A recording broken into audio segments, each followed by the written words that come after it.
¿Cómo podemos aprender a sentir?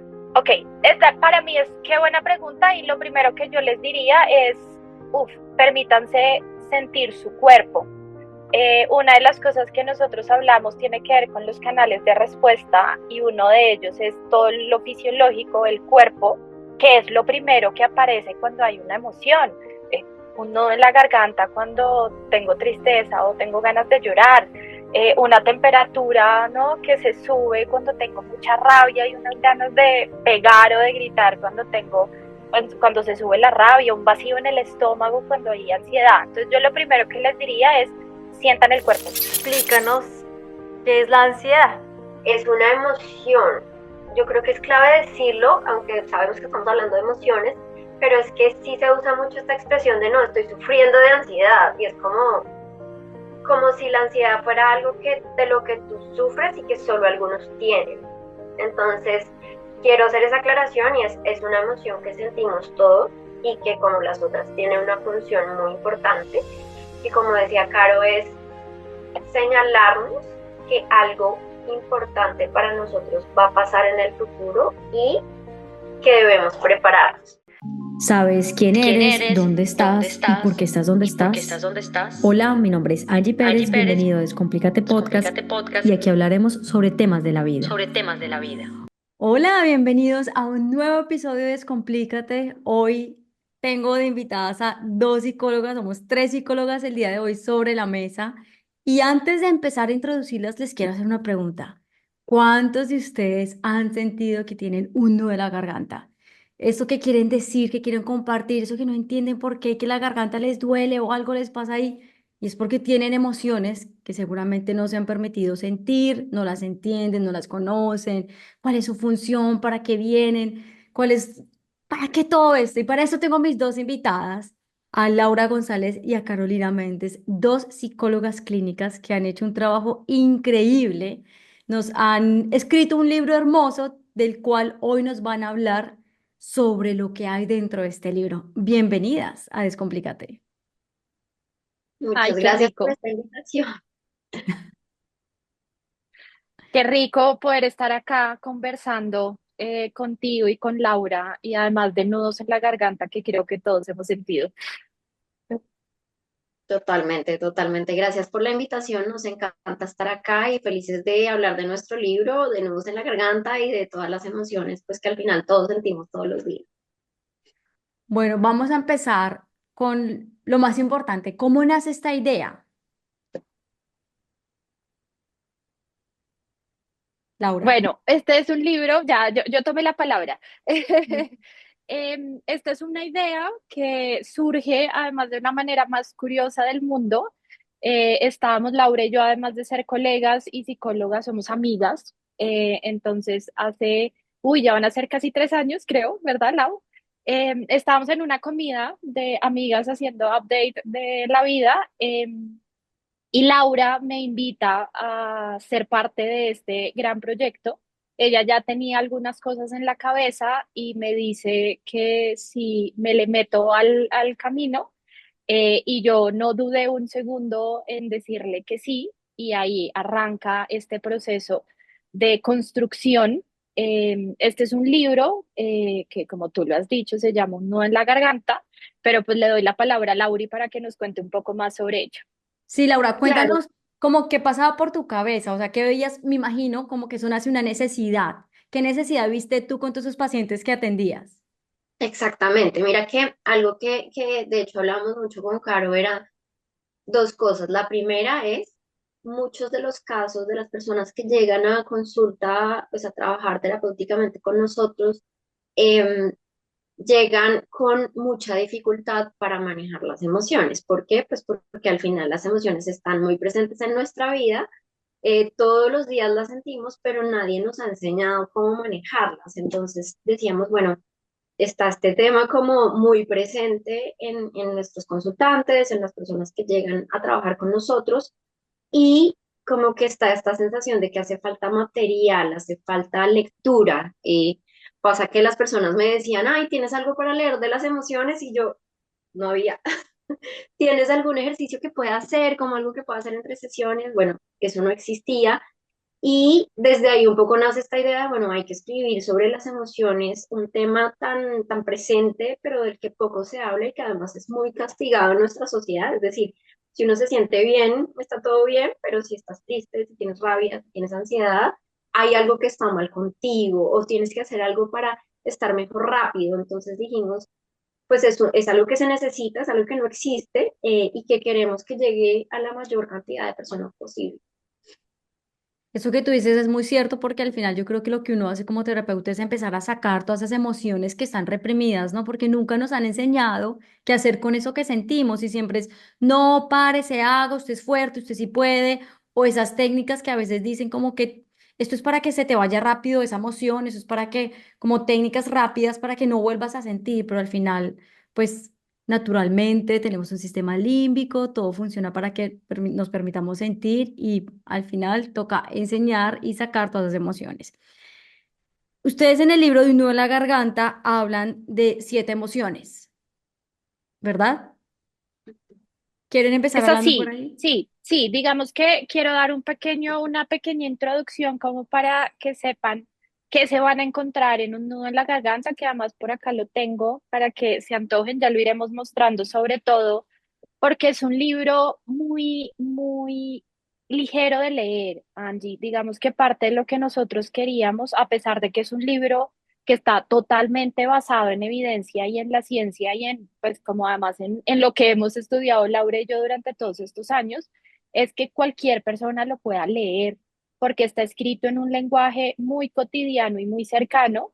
Y además nos dimos la pela de que estuviera ilustrado. Es un libro 100% ilustrado porque queríamos que también fuera muy ameno, ¿no? De alguna manera no digo que todos, pero cuando nos hablan de teoría, pues uno se imagina, ¿no? El libro que solo va a haber letras y esto es letra y letra y letra, y si además no nos gusta leer, pues va a ser muy difícil querer aprender de esto, ¿no?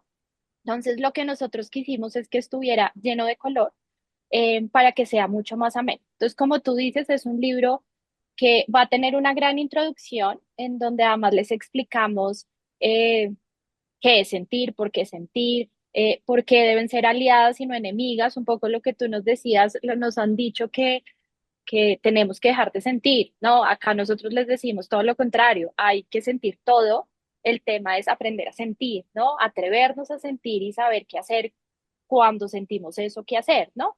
Entonces, desde ahí va a haber una pequeña introducción, dime. Claro, ¿cómo podemos aprender a sentir? Ok, esta para mí es qué buena pregunta y lo primero que yo les diría es, permítanse sentir su cuerpo. Una de las cosas que nosotros hablamos tiene que ver con los canales de respuesta y uno de ellos es todo lo fisiológico, el cuerpo, que es lo primero que aparece cuando hay una emoción. Un nudo en la garganta cuando tengo tristeza o tengo ganas de llorar, una temperatura, ¿no? que se sube cuando tengo mucha rabia y unas ganas de pegar o de gritar cuando se sube la rabia, un vacío en el estómago cuando hay ansiedad. Entonces yo lo primero que les diría es sientan el cuerpo, porque es ahí lo primero que les va a dar señal de, ok, acá estoy sintiendo algo y va a empezar un poco todo el proceso emocional para ponerle nombre, para estar asociado a una situación, ¿no? Tengo rabia porque alguien traspasó un límite, por ejemplo. Tengo un vacío en el estómago porque mañana tengo algo importante para mí, tiene que salir bien y esta es ansiedad hablando, ¿no? Entonces, desde ahí yo les diría, sientan su cuerpo y desde ahí como todo el mensaje que la emoción viene a traernos. Entonces ya cerrando la introducción, nosotros hablamos de 7 emociones también, contesté tu pregunta y me fui. Eh, Hablamos de 7 emociones en donde describimos no solo qué es la emoción, cómo se siente, sino el mensaje que trae, el por qué es importante sentirla, y a partir de allí un par de estrategias y ejercicios que les pueden ayudar a relacionarse de una mejor manera. Laura, ¿cuáles son esas emociones que hay ahí?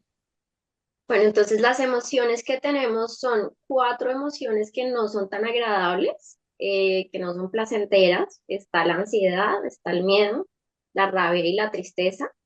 Y no quisimos dejarlo solamente en las emociones como no placenteras, quisimos también poner emociones que son agradables y por eso pusimos 3 emociones que son tranquilidad, gratitud y alegría.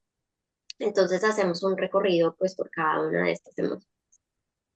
Bueno, a mí me gustaría que habláramos sobre cada una de las emociones, si está bien para ustedes. ¿Por cuál Sí, quieren por supuesto. empezar? Yo digo que empecemos por la ira, ¿saben? Que esto ha sido un tema, yo siento que eso es un tema muy común. Empecemos por la ira, la rabia. Por la rabia. Sí, bueno, yo les cuento un poquito de la rabia. A mí la rabia me encanta. Me encanta. Y es una emoción que puede ser muy castigada, puede ser muy fortalecida, depende de quién sea, pero pocas personas entienden su función, ¿no? A mí alguien me decía, la rabia solamente sirve para embarrarla, y pareciera que solo sirviera para eso, pero realmente la rabia tiene una función muy importante que es mostrarnos cuando algo injusto está pasando o cuando se están sobrepasando los límites, ¿no? La rabia viene a decirnos, hey, sí, y llega el calor al cuerpo y llegan las ganas de incluso como de pegar, de pasear a la otra persona, de regañar, pero es una emoción que viene tan fuerte porque viene a decirnos, hay algo aquí que está pasando que necesitamos parar, porque es injusto, porque está sobrepasando nuestros límites o porque es una cosa que necesitamos resolver, porque de alguna manera puede ser amenazante, ¿sí? Entonces, em, yo digo que es una emoción muy chévere porque nos señala algo que también pocas veces nos han educado para hacer asertivamente, ¿no? Uno ve que la gente pelea, sí, uno ve que la gente discute, pero, pero no es muy claro de dónde viene esa discusión, no es muy claro cuál es la función de ponerse bravo con alguien. Y esto es un poco lo que explicamos en este libro, ¿sí? La rabia se asocia con ciertos pensamientos que tienen que ver no sé, de pronto pensar que la otra persona tiene una mala intención contigo, o uno puede confundirse mucho con la rabia es caliente, ¿no? Por eso, de hecho, en nuestro libro está el color anaranjado en la rabia. Me gustaría, de hecho, si Caro, puedes buscar el capítulo de la rabia para mostrar. Es Por anaranjado porque supuesto, es por supuesto. caliente, uno se calienta, uno tiene ganas de, sí, de actuar, pero ya vamos a ver un poco en las estrategias que hay que buscar cómo transformar eso caliente que me dan ganas de embarrarla para transformarlo y seguir su función, que al final es esto, es como, bueno, hay que parar y hay que resolver para cuidar mis límites y lo que es seguro para mí. Mm. Laura, quiero decirte algo que has dicho, como resaltarlo, y es que la ira, como lo dices tú, o la rabia, es una emoción que ha sido como muy juzgada, porque es como Claro. que si tú la sientes, la vas a embarrar y nunca les han enseñado qué hacer con eso, y realmente eso es lo que pasa, es como que, pues pucha, esto me está molestando y necesito decirlo, y lo tengo que decir, porque si no lo digo, me da un nudo en la garganta, lo cargo, ¿verdad? De acuerdo. Entonces, es una emoción que es muy, o sea, tiene un prejuicio enorme, ¿sí? Es como que no se puede sentir ira, no, no, o sea, es prohibido. Y a veces pienso yo, o también lo que me encuentro en consulta, es que cuando la gente siente rabia por alguna situación, también siente culpa por haberla sentido. Entonces es como que, es que yo me siento mal porque yo sentí rabia cuando me dijeron esto, pero lo que tú dices es tan cierto como que la gente no está entendiendo la función, el mensaje tan lindo que la rabia está trayendo. Ujú, exactamente. Y mira que es muy, muy raro esto de lo que nos han enseñado sobre la rabia, porque creo que por un lado este tema de no podemos sentir rabia y no podemos decir lo que nos molesta porque vamos a hacer daño, que esa es como una cosa, de hecho, que hace que las relaciones sean no sanas, ¿no? Este tema de no decir lo que necesito, no decir lo que me molesta porque entonces voy a hacer daño. Eh, pero también la rabia muchas veces está asociada con ser más fuerte, ¿no? Entonces, por ejemplo, la rabia incluso puede que muchas veces se asocie más con la parte masculina, con la parte listo, no, si siento rabia, entonces me siento más fuerte. Pero, ¿sabes? Como ninguna de las dos, la rabia solo viene a darnos una señal.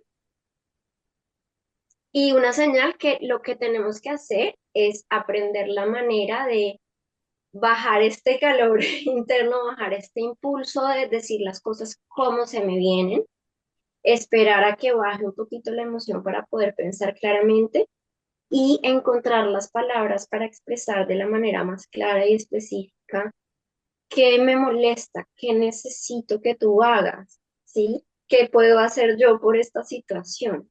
Porque al final eso es lo que necesitamos, es como resolver, transformarla en algo que sea beneficioso para mí, para nosotros, las personas con las que convivo, las personas con las que trabajo. Y la dificultad está precisamente en cómo calmo el impulso, cómo calmo el calor, las ganas de reaccionar rápidamente. Creo que eso es como lo difícil de la rabia. No sé si están de acuerdo, pero creo que eso es uno de los puntos como más difíciles de trabajar con las personas que estamos en consulta y uno personalmente. Es como, bueno, cómo calmo el calor para poder transformar esto en un mensaje claro. ¿Y cómo se podría hacer eso? Como cuáles son las técnicas. Pues mira, hay varias cosas que recomendamos, sin ninguna duda se vale leer el capítulo completo de la rabia, pero hay varias cosas. Con la rabia pasa algo y es que hay que identificar primero cuál es la intensidad, ¿sí? Nosotros en cada capítulo tenemos como un termómetro en donde vamos midiendo cuál es la intensidad de mi emoción, porque es diferente tener una rabia en una escala de 1 a 10, es diferente tener una rabia de 4 o 5 a tener una rabia de 10. Si yo tengo una rabia de 4 o 5, yo puedo respirar profundo y de pronto intentar, no sé, decir como, mira, hablemos, esto me está molestando con una voz firme, pero hasta ahí. Pero si yo estoy en una rabia de 10, porque de pronto ya llevo un mes sin hablar, un mes en que ha pasado varias veces lo mismo, o en que sí, he soportado que pasen ciertas cosas que ya no quiero que pasen más, si yo me acerco a hablar con la persona en un 10, probablemente eso va a terminar muy mal.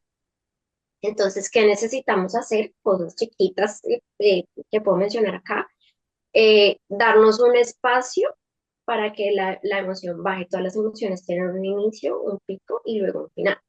Entonces, yo necesito hacer algo para que la emoción llegue a su pico y baje antes de yo hablar con la persona. Puedo ir, tomarme un vaso con agua, echarme agüita en la cara, incluso coger hielos. Tenemos ahí algunas estrategias de crisis de cómo coger hielos si está siendo muy intenso y eso me puede ayudar a hacer que la emoción baje.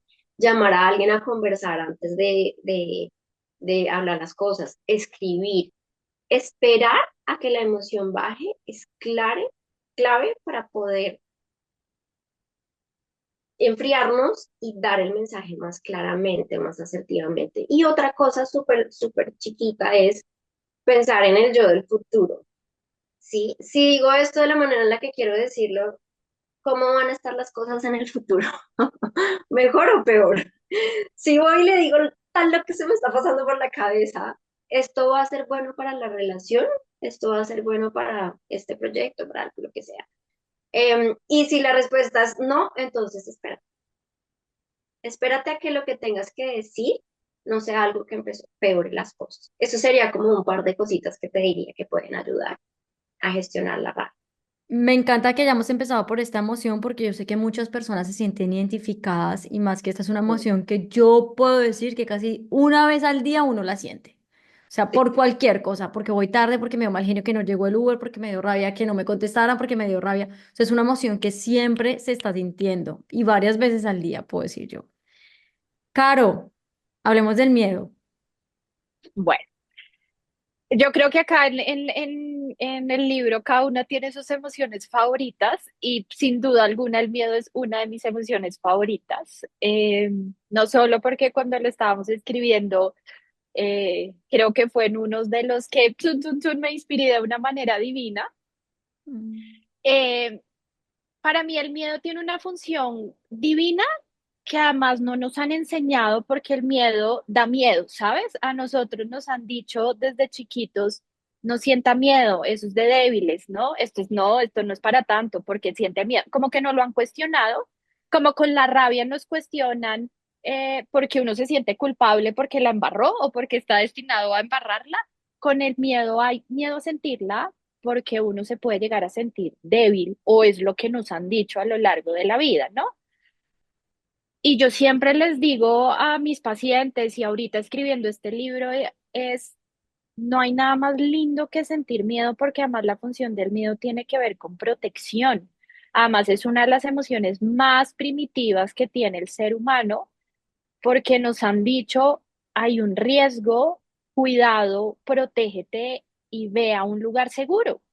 Entonces, si yo lo veo desde esta definición, el miedo está lejos de debilidad. Es como, gracias miedo por llegar porque me permitió estar en un lugar seguro. Entonces, el miedo, ¿cómo se puede sentir? Creo que son de las emociones que más pueden llegar a bloquear, como que a uno, ¿no? Una de las sensaciones fisiológicas claras del miedo es quedarse congelado. Este freezing que en psicología lo utilizamos mucho, no, me quedé congelado, me iban a atracar y me quedé congelado y no hice nada. No te, tengo una situación importante acá y quedé congelado y me quedé sentado en el sofá y no hice nada. En una discusión me quedé congelado y no hablé, en fin, como que hay una sensación como de congelamiento, pero también que son los dos extremos, puede estar una sensación de huida, ¿no? Yo me siento en peligro y corro, entonces está la situación, de nuevo, me van a atracar y corrí, salí corriendo y después dije, pero ¿cómo corrí si estaba coja? No, pues sí, el miedo activa todo el sistema necesario para ponerte en alerta, porque la función principal del miedo es protección, es identificar un riesgo real, inminente y presente a la cual tú te tienes que defender. Acá hay un tema súper importante porque acá nos empieza a jugar la cabeza un montón y nosotros lo diferenciamos y hacemos una muy buena explicación en el libro frente a las alarmas falsas y a las alarmas verdaderas, porque nosotros además hacemos una distinción de la función del miedo es protegerte, pero en muchos momentos, si va asociado principalmente a una falsa alarma, nos puede limitar y nos limita un montón. Frases como, uy, no, yo nunca tuve esa conversación por miedo y perdí oportunidades, ¿no? No lo voy a lograr, ¿no? Estas verbalizaciones que somos expertos en decirnos, no, nunca me voy a presentar a este posgrado porque no lo voy a lograr y no lo hago. Y simplemente puedo limitarme a perder oportunidades o enfrentarme a cosas importantes en la vida, ¿no? Entonces, acá la diferencia clave está en las falsas alarmas y las verdaderas. Cuando yo hablo, y aclaro, cuando hablo de falsas no es porque no existan, solo porque no necesariamente me están hablando de un riesgo inminente. Entonces, doy un ejemplo claro, una alarma verdadera es tú vas caminando por la calle y sientes un ruido, alguien te está pitando porque tú pasaste desprevenida en la calle y viene un carro y te puede atropellar. Entonces, ¿qué es? Un ruido, de una tu cuerpo se alerta, te das cuenta y corres al andén para no, te retrocedes, jalas a la persona que está en peligro, en fin, como que hay un riesgo claro, real, inminente, que te permite a ti, pues simplemente actuar, en este caso, ponerte en un lugar seguro. Estás frente a, no sé, bueno, en varias ciudades que puede haber mucha inseguridad, que te van a atracar o algo, pues tú puedes ver diferentes alarmas que te puedan mostrar un riesgo y desde ahí acercarte a una portería o pedir ayuda, alguien que está pasando que te preste una ayuda y desde ahí es llevarte a un lugar seguro. Dime. Tengo una pregunta. ¿Cómo podríamos diferenciar la primera de ese miedo como que se anticipa de la ansiedad? Wow, esta pregunta nos la han hecho mucho y creo que nos podríamos quedar horas, Andy, hablando del tema, porque acá hay cosas muy sutiles. El miedo y la ansiedad pueden llegar a sentir fisiológicamente muy parecido. Digamos que los síntomas físicos se parecen mucho, pero acá hay cosas de temporalidad y de definición que pueden ser clave para diferenciarlas. Cuando yo hablo de ansiedad, que además Lauri ya nos contará un poco más de ella más adelante, cuando yo hablo de ansiedad, hablo de anticipación, de algo que va a pasar en el futuro. La ansiedad tiene dos palabras claves para mí, que es anticipación y preparación. ¿No? La ansiedad llega a mostrarte algo que va a ser importante en el futuro. Entonces hay una temporalidad de futuro. Cuando yo hablo del miedo, hay una temporalidad de presente, hay un riesgo inminente ya. Voy caminando en la calle y escucho el ruido. Entonces, esa es una verdadera alarma. Acá entra la falsa, que es la que puede ¿no? Confundirse un poco con la ansiedad, porque cuando yo hablo de falsas alarmas, son todos estos riesgos que mi cabeza crea Hay veces por historia, ¿no? He tenido situaciones en donde me he sentido en peligro y desde ahí me tengo que volver a exponer, futuro, ansiedad, y me puede dar miedo. Entonces, acá lo importante es identificar, ¿el miedo está en el presente o en el futuro? Si es en el presente, tengo la entrevista ya y me equivoqué en este momento, podría estar hablando de miedo. Si estoy hablando de es mañana y no sé cómo me va a ir y me estoy quedando ahí un poco en estos pensamientos que van y vienen, podría estar hablando de ansiedad. Pueden estar las dos junticas, ¿sabes? Como que también hay un tema que se pueden sentir las dos al mismo tiempo y eso también lo hablamos en el libro y es que pocas veces las emociones se sienten solas, Angie. Yo siempre hago el ejemplo en consulta de que las emociones son como un cóctel.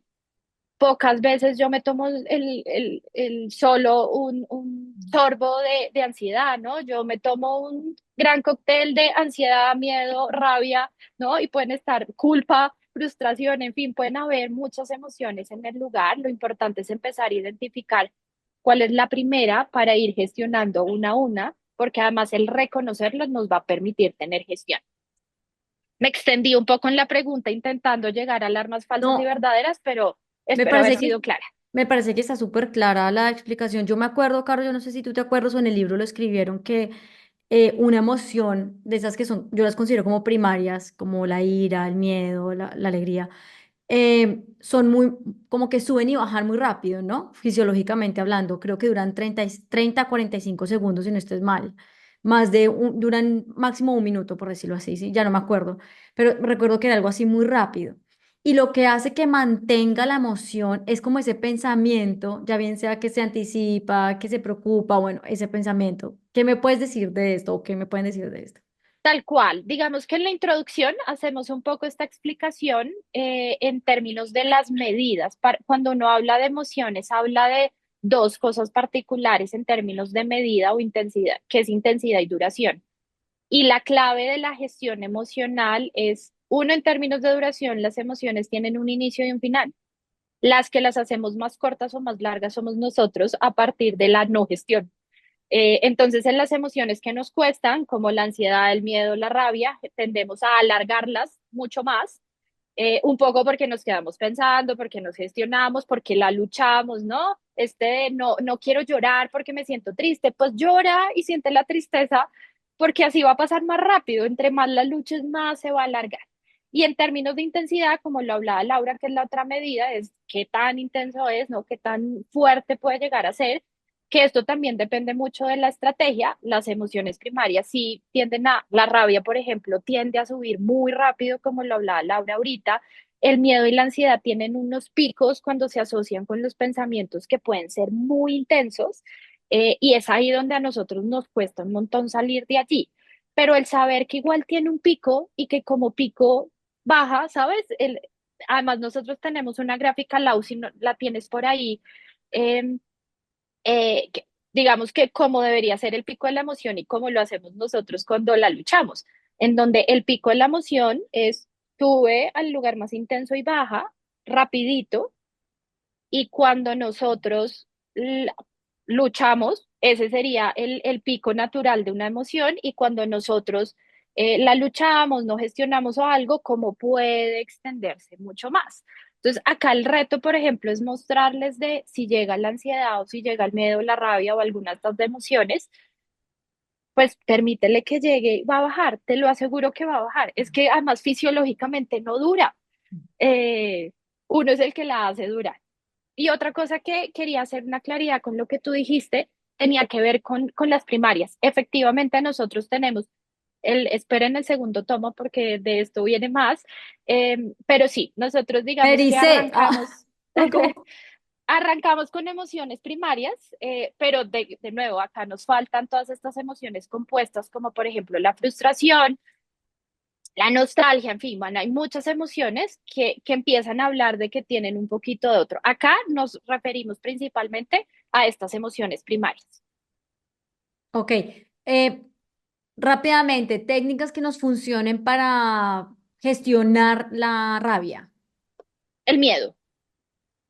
Perdón, el miedo, sí, perdón, el miedo. Para mí la primera, o bueno, tendría dos claras y es paren y respiren, ¿no? Como sentir el cuerpo y entender que hay miedo y que se me agitó el corazón es necesario, sobre todo para actuar después de, porque para mí lo que vendría tendría que ver con verificar hechos. Cuando yo verifico y identifico que el miedo o el riesgo que estoy sintiendo es real, pues mira que de una voy a actuar en pro del hogar, estar en un lugar seguro. Pero si es una falsa alarma, pues puedo probablemente parar y decir, no va más, ¿sabes? Como que acá el miedo no está presente, no estoy en riesgo y mira que de ahí el miedo o la sensación fisiológica va a empezar a bajar.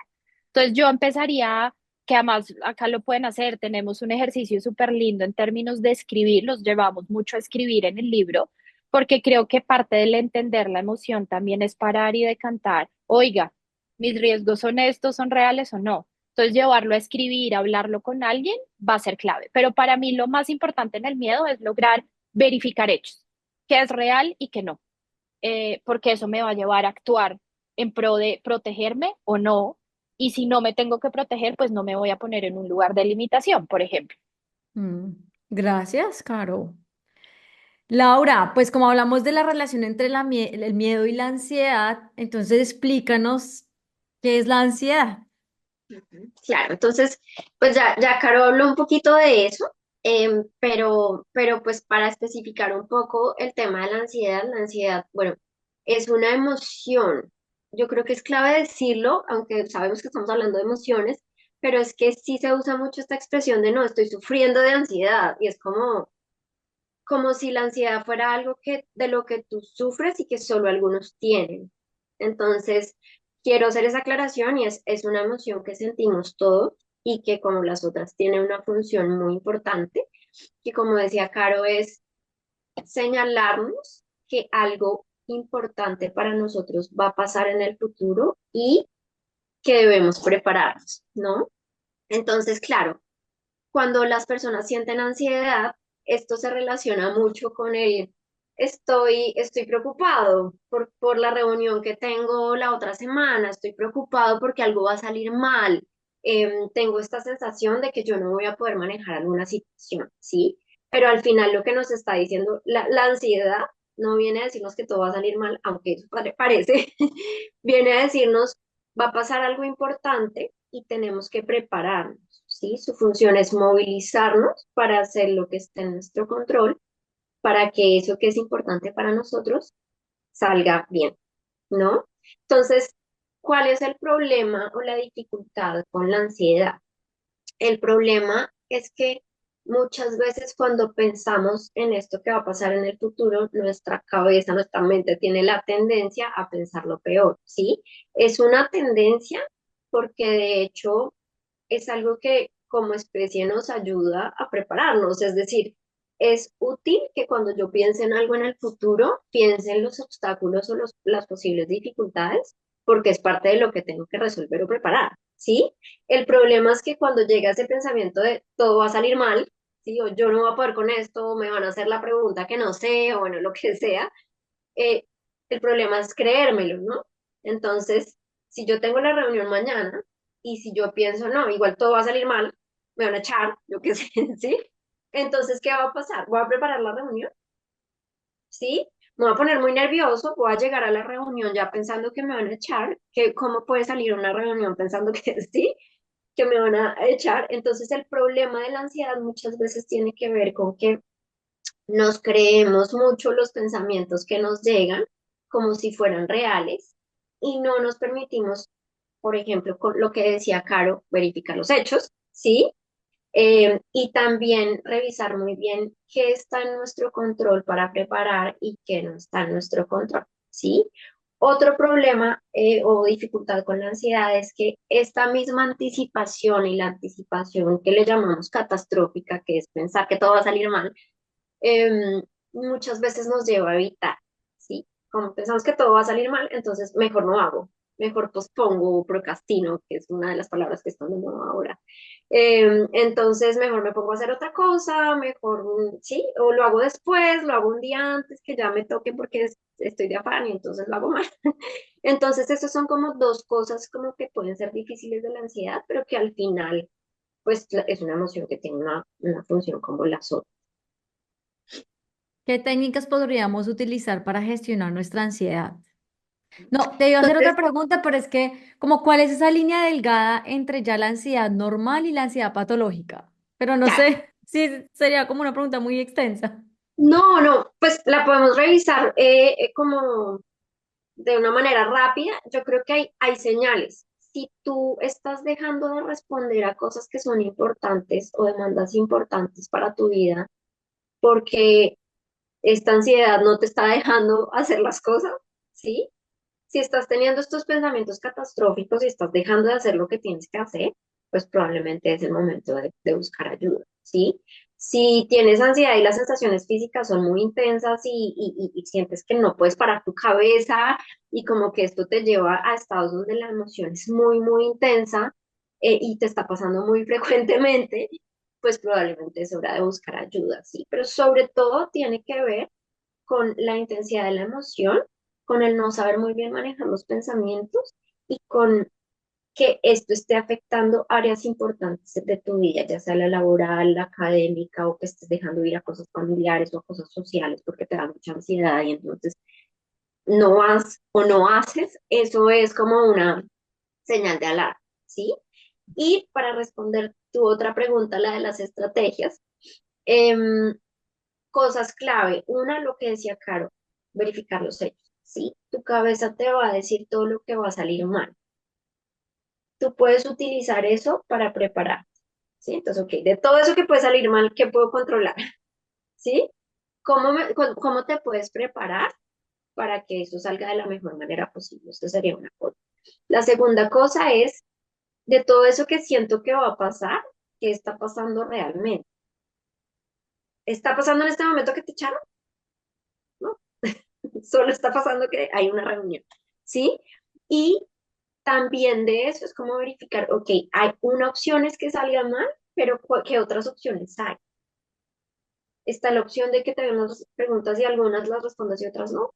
Está la opción de que algunas cosas salgan bien y otras no. Es decir, esta flexibilidad cognitiva de ver otras alternativas de cómo puede salir la situación puede ayudarnos mucho a manejar la ansiedad, conectarnos con el cuerpo, observar las sensaciones y notar que no necesariamente son peligrosas. En la ansiedad está mucho el vacío en el estómago, ¿no? Este sentir esto acá que es como, uy, no puedo. Entonces, observar la sensación, notar que es solo parte de la emoción y notar también nuestros impulsos de evitar encargarnos de lo que tenemos que hacer o de evitar esta situación que sentimos que va a salir mal e intentar pues hacer lo que tenemos que hacer y más bien resolver qué es eso que nos está generando ansiedad. Nosotros hablamos, tenemos una parte en ansiedad de procrastinación, que es una nota, en donde explicamos por qué procrastinamos, no solo por ansiedad, sino específicamente por qué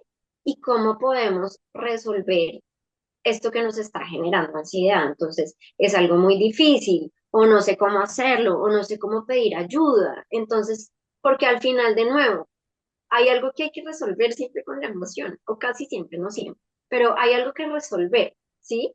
Entonces, ¿cómo lo tengo que resolver? Y desde ahí notar que queremos evitar y, y empezar a encargarnos de no evitar, sino de enfrentar eso que nos está generando ansiedad. Esas serían algunas cositas chiquitas. No, está muy interesante todo. Me siento en la universidad otra vez. Les iba a preguntar algo que yo creo que aquí saltamos a hablar de la tristeza y es, a veces pasa que cuando estamos sintiendo ansiedad y evitamos porque no queremos confrontarnos, también llega como el arrepentimiento, ¿no? De por qué no lo hice, porque me invalidé, porque no me sentí suficiente y podemos llegar a tener una tristeza profunda por no sentirnos capaces de. ¿Podríamos unir la ansiedad con la tristeza? Por supuesto, como te dije, todas las emociones se pueden unir, ¿sabes?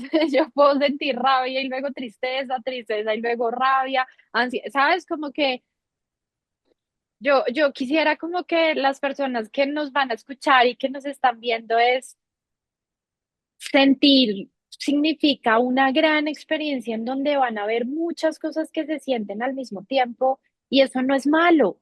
Eso no es que estoy enfermo, no es que, ¿sabes? Como que se siente y se siente todo junto. Y hay momentos más, además muy densos y por qué no oscuros en la vida, en donde llegan muchas emociones en intensidades muy altas y se vale, ¿sabes? Se vale estar triste y se vale estar muy bravo y se vale estar frustrado al mismo tiempo, porque así es, ¿sabes? Así funciona nuestro cuerpo y así funcionan nuestras emociones. Acá quiero meter un lugarcito que un poco con la pregunta que le hacías a Lau y ya sin duda me voy a la tristeza y es cómo se vale vivir todo y se vale sentir muy intenso y que hay una diferencia cuando las emociones además se nos van a un lugar clínico problemático. Acá además lo mostramos muy claro en cada emoción, es en muchos de esos se vale pedir ayuda y se vale levantar la mano y decir no puedo solo, ir a terapia, ¿sabes? O levantar la mano, simplemente habrá momentos en donde se vale la mano pedir ayuda a mi amigo, familiar, etcétera, pero también se vale la mano y levantar la mano y pedir ayuda e ir a terapia. Y tenemos un apartado muy lindo de por qué es importante ir a terapia. Porque creo que acá también vale la pena de sentir es humano, es natural, pero también se vale querer hablarlo con un otro y poder entenderlo y expresarlo y manejarlo de una manera mucho más efectiva y sin duda alguna terapia va a ser un buen ejercicio. Entonces, eso como por un lado, ahora ansiedad y tristeza, obvio.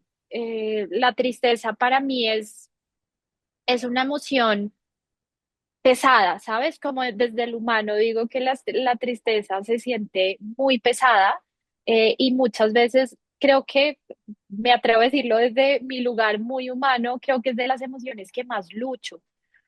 A mí no me gusta estar triste y creo que es una verbalización que muchos decimos como de no quiero estar más triste.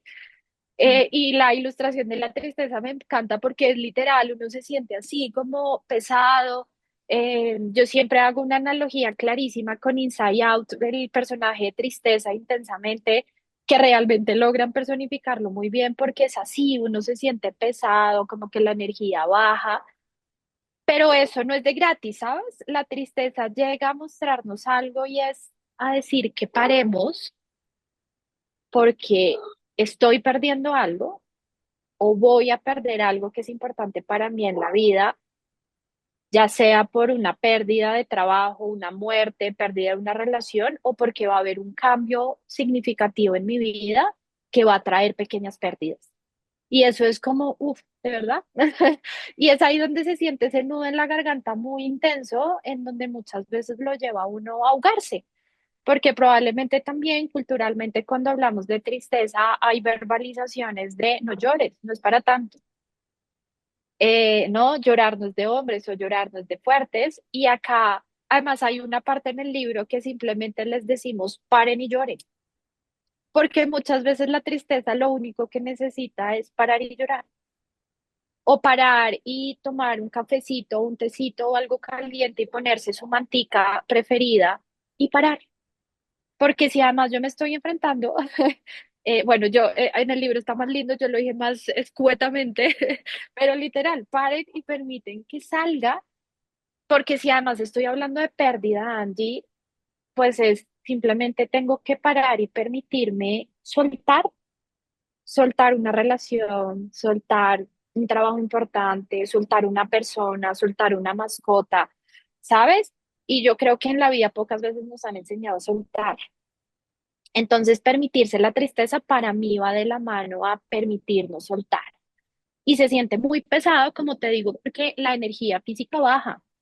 Eh, el cuerpo se siente, insisto, pesado. Y es ahí donde viene también un lugar importante y es la tristeza te dice para y deja cosas por hacer, es decir, ahorrar batería social cuando uno está triste se vale no querer salir y quedarse un ratico solito decantando, se vale.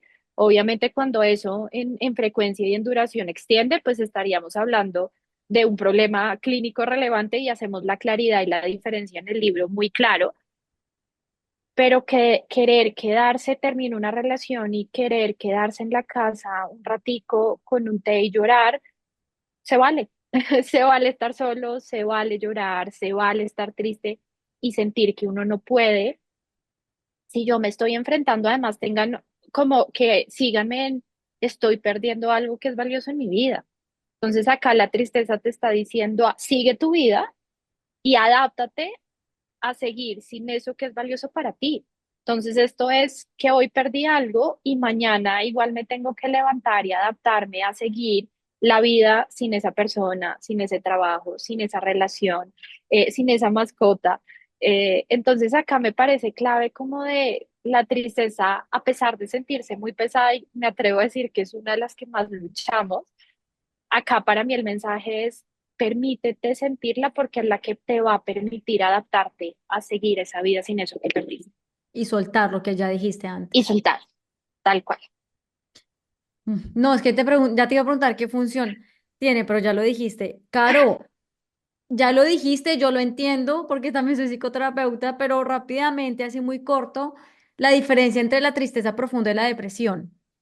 Porque Bueno, miren, esto pasa mucho y la gente a veces llega a consulta, doctora, es que tengo una depresión y no se da cuenta que la persona está transitando por, no sé, porque acabó de terminar su relación hace una semana, que obviamente pues se debe sentir triste o se le murió un familiar o un animal y se siente triste. Entonces, como así brevemente, yo sé que es algo también muy extenso, pero como para que la gente entienda. sí, digamos que además hay un apartado claro en donde dice tristeza o depresión, pero acá hay cosas claras. Una, implicaciones en la vida, ¿no? Has dejado de hacer cosas por mucho tiempo. Acá creo que hay varias cosas. Uno, implicaciones claras en áreas de vida, que tu relación o tus otras relaciones estén viendo afectadas, que tu trabajo, tu vida cotidiana se vea afectada. Dos, duración.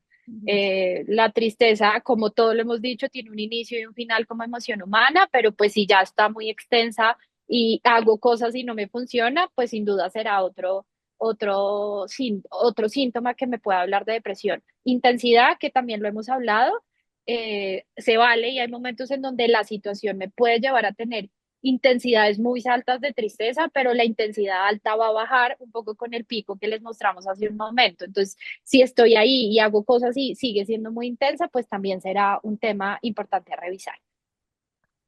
Me encanta porque yo peleo mucho actualmente, siempre he peleado con lo mismo y es como el uso de conceptos, ¿no? A la hora de hablar y a veces los pacientes De llegan con acuerdo. un montón de síntomas y diagnósticos que creen saber más que uno y uno dice, bueno, vamos a explicarte un poco de cómo funciona esto, de qué se trata el mundo de las emociones, qué estamos sintiendo y me ha encantado todo lo que han dicho y cómo lo han explicado de bien, las felicito, niñas. Y ahora vamos a pasar a las tres emociones que están del otro lado, no son opuestas, o bueno, sí son opuestas y son emociones que nos elevan nuestra frecuencia vibratoria. Laura, la tranquilidad. Bueno, la tranquilidad. La tranquilidad es una emoción que nos lleva también un poco como a parar, pero desde otro lugar. Tiene mucho que ver con parar, con hacer más lento, ¿sí? Y de hecho es una emoción que, contrario a las otras, no nos activa necesariamente, porque en las otras pasa que es como que hay un rush que queremos, sí, pensamos, queremos hacer, sí, como que tenemos más este activarnos para hacer cosas. Lo que encontramos en la tranquilidad es que es una emoción que nos lleva a parar, a bajar revoluciones, sí, a encontrar un poco menos de pensamientos, a hacer acciones más lentas o no hacer incluso ninguna acción, ¿sí? Entonces, un poco lo que hablamos de la tranquilidad en el libro, hay como dos puntos. La primera es: nosotros podemos aprender a encontrar la tranquilidad en nuestra mente, es decir, como que eso es un espacio que nosotros podemos buscar. Obviamente, si estamos sintiendo otra emoción, No podemos estar pensando, necesito estar tranquilo. No, pues hay que gestionar la otra y luego pasar a la tranquilidad. Pero sí, sí hay formas de encontrar tranquilidad, ¿sí? Hay actividades que nos conectan con la tranquilidad que para cada uno pueden ser diferentes, ¿sí? Para mí, tomarme un tecito y prender una vela o estar en un lugar de naturaleza donde haya silencio, no sé, en mi caso una clase de yoga, pero la idea es como que cada uno pueda aprender a encontrar esas actividades, esos lugares, esas personas, ¿sí? Que nos conectan con la tranquilidad y nos permiten bajar revoluciones, parar, encontrar un poquito de paz mental, ¿sí? De calma.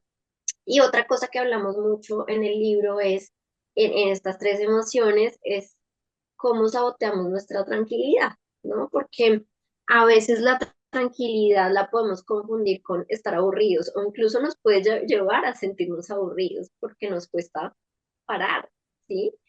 em, cómo saboteamos nuestra tranquilidad también pensando que está raro estar tan tranquilo, que seguro algo malo va a pasar, porque es raro como que todo esté tan tranquilo, ¿no? Entonces también en el libro eh, miramos un poquito algunos ejercicios de, bueno, yo cómo saboteo mi tranquilidad y también cómo puedo encontrarla o volverme más hábil en encontrar lugares de tranquilidad, incluso cuando las cosas no están bien o incluso cuando hay cosas que me están generando otras emociones, ¿cómo puedo estar tranquilo o encontrar calma incluso en momentos de caos o de desorden o de estrés?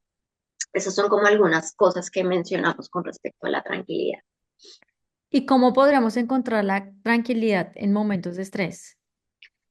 Algo clave que hablamos en este capítulo es hacer todo lo que recomendamos en las otras emociones, es decir, si nosotros nos permitimos sentir las emociones que llegan con cualquier situación, entender su función, sentirlas en el cuerpo, transformarlas en eso que me está diciendo su función, ya sea poner un límite, empezar a adaptarme a una pérdida, prepararme para lo que tengo que hacer. Es decir, si yo me permito sentir la emoción y transformarla, em, va a ser mucho más fácil aceptando que eso está pasando, encontrar momentos de paz. Por ejemplo, tuve una pérdida, estoy muy triste, me pegué una buena llorada esta mañana.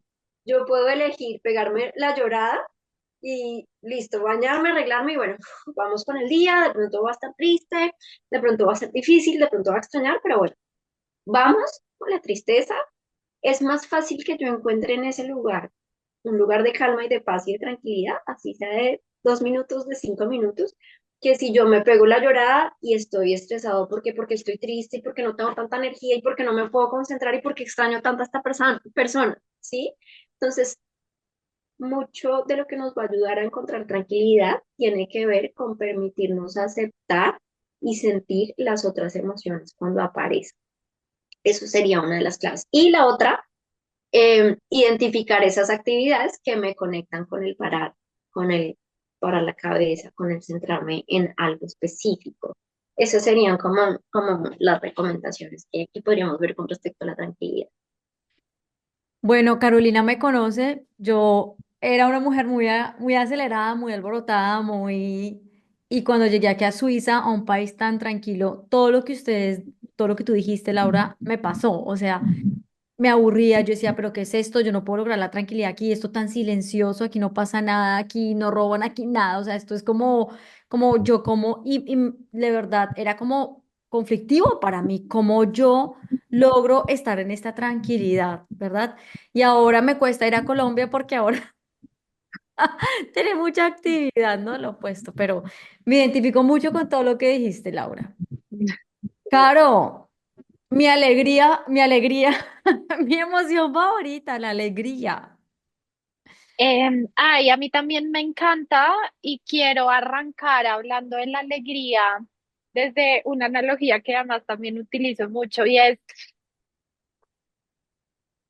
el cerebro marca fácilmente estos momentos difíciles, ¿no? La tristeza profunda que uno tuvo en su primera tusa, el cerebro la tiene súper grabada, ¿o no? Estas son de las cosas que uno va sacando en las conversaciones de amigas y demás, uno y se acuerdan cuando, y uno tiene muy claro.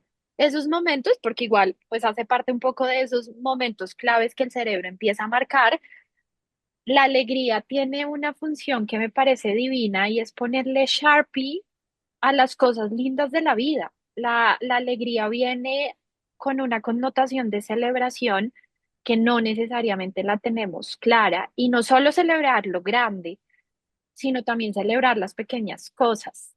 Entonces la alegría es una de las emociones que a mí me parece linda, muy linda, pero que no necesariamente es tan fácil atesorar ni traerla, porque además nos han dicho que si uno está triste no puede estar alegre, cosa que es totalmente falsa, porque yo puedo estar muy triste pasando una pérdida, eh, no sé, y me llegó un mensaje importante de algo que esperaba, una notificación a algo que estaba esperando, sé, me aceptaron la tesis de la maestría.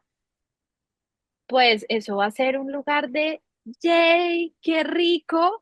Y es el momento, depende de nosotros si lo atesoro o no. Entonces, como estoy triste porque estoy entusada, entonces no me puedo alegrar porque acá hubo un pequeño logro en mi vida. No, todo lo contrario. Acá la tristeza puede esperar un ratico y yo puedo celebrar, llamar a mi mejor amiga, a mi novio, a mi papá, me la aceptaron, ¡yay! Y probablemente a la hora me voy a volver a acordar de que estoy entusada y me voy a volver a conectar con la tristeza. Entonces la alegría llega a esto, a permitirnos reír, y permitirnos reír nos permite atesorar las cosas lindas en la vida y nos lleva a celebrar lo pequeño y lo grande. Y celebrar a lo pequeño con una llamada, un baile, un yay, o celebrar a lo grande, ¿sabes? Como que todo se vale, pero lo importante acá es permitírnosla.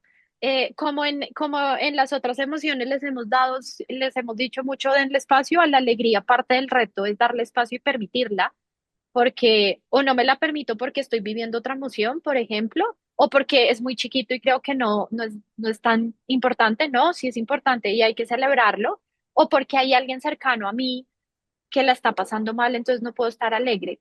No, yo puedo acompañar a alguien al lado que esté pasando una emoción intensa, que no se sienta tan bien, y yo estar alegre. Entonces, como que el reto acá es permitirle estar así, esté combinada con otras emociones. Y para mí, la connotación de celebración y de atesorar los momentos lindos de la vida es la función principal de la alegría. Sí, literal. No, es que no tengo nada que decir. O sea, me parece que todo lo que les he dicho lo has dicho súper bien y considero que, de hecho, a mí nunca he vivido un duelo significativo y recuerdo que una vez a una amiga muy cercana se le murió el papá y lo único que a Angie se le ocurrió decirle a ella fue, recuerda los momentos donde sonreíste y pasaste o te sentiste alegre con él. ¿Sí? Y ella como que me decía, Angie, muchas gracias por eso, como que eso le trajo como regocijo, ¿sabes? Como que ella sintió como, wow, pero nunca, o sea, como que me salió eso y dije como que claro, porque nosotros siempre tendemos a ver como la parte oscura de todo y decimos, no, es que en este momento no puedo sentir alegría y a veces hasta, me acuerdo que ella me decía, es que si yo me río me siento culpable porque mi papá falleció. Y yo le decía, pues no, no tienes por qué sentirte culpable porque tú sigues viviendo una vida que tiene un gran tiempo, varias cosas, y pues que es normal también sentirse así. Laura, la gratitud. Bueno, la gratitud es una emoción hermosa, no tiene nada que ver con lo que nos enseñaron en la casa de que hay que dar las gracias cuando nos dan algo. Mijito de las gracias, no. Y esto es importante porque tenemos mucho en la mente el tema y decimos muy ligeramente gracias, pero no necesariamente sentimos gratitud. Y tiene mucho que ver con como esta capacidad de reconocer como las cosas que tenemos, las buenas condiciones que tenemos o la bondad de los otros con nosotros.